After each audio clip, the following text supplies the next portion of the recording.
എന്തൊരു തണുപ്പാണ് മുത്തയുടെ. ഒന്ന് തിരിഞ്ഞാണ് കണ്ടോട്ട്, മുഖം കണ്ടോട്ട്. എത്ര കാലമായിട്ട് ഞാൻ ഇങ്ങനെ ഫോൺ വിളിച്ചോണ്ടിരിക്കണം. ഇന്നല്ലേ ഒന്ന് നേരിട്ട് കാണാൻ പറ്റുമോ? ഒന്ന് തീരെ ചേട്ടാ ഒന്ന് കാണട്ട്. വനകുലകുലത്തെ മുടി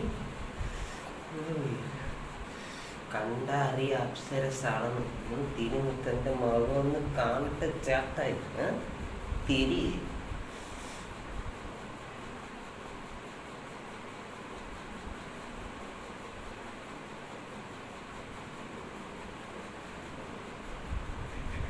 നീ ആരാ? സത്യം പറ.